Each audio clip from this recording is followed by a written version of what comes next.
Lately I saw an argument that the state is based on the past and the amount of solutions that do not fit the problems present, because the problems are new and the solutions are based on something that is old. Well, that's the tyrannical element of the state, the part of the state that is really the problem. And I like this concept, so I read more and gave it more thought and came up with some concepts I really kinda liked and wanted to share with you.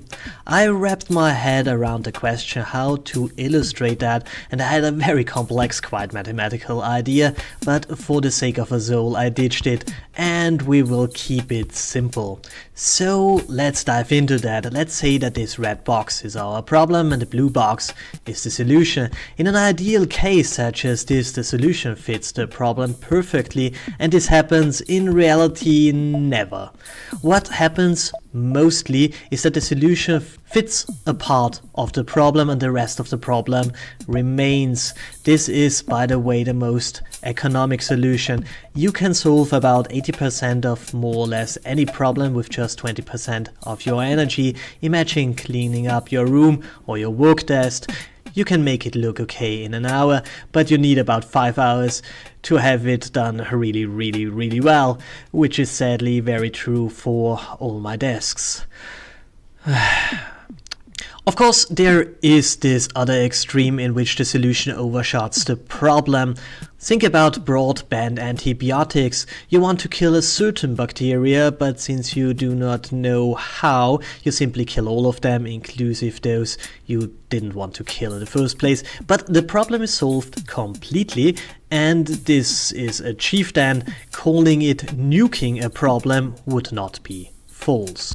Whatever you choose to do, it took time to think about the solution. So if you always react to a new problem in this manner, which means analyzing the problem, formulating a solution and applying it, you end up falling back behind those who learned from history, those who did that, establish a permanent solution that kind of fitted the problem, kind of well, which we normally call, well, rules. And we are still potentially in an anarchistic society because there is no ruler, there are just rules.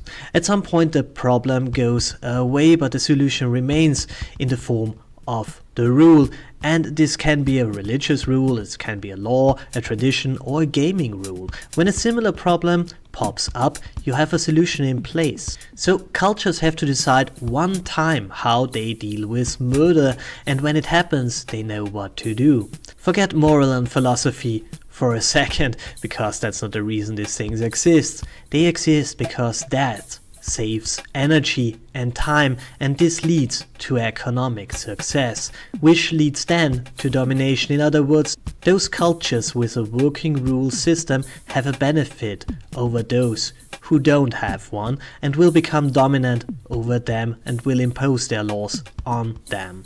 And this is the point when somebody comes up and say, hey, I have a great idea, I just codify all these rules and we'll make one single law.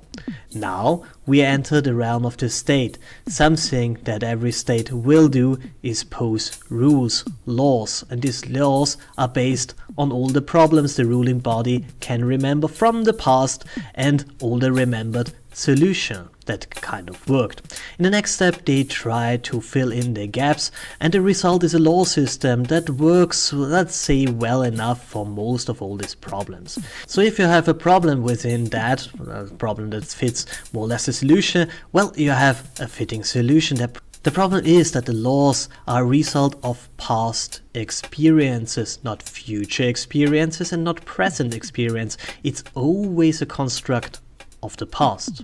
So if you sum up all the problems and sum up all the solutions and track them, you will find out that the problems will evolve, but the solution stay more or less static. In the case of religious laws, they don't move at all.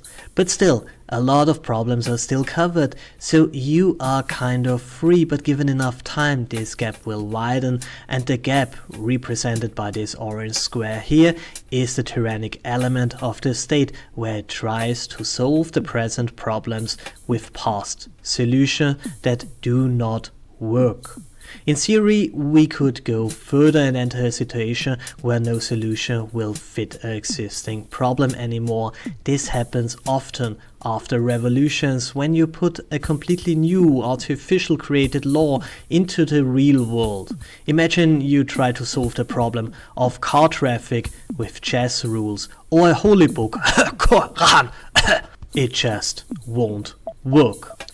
I like this model, and we can use it for more things than bashing the state, so we can also bash the media with that. Let's imagine that this green bar is the people who read a newspaper. This square represents what they are interested in.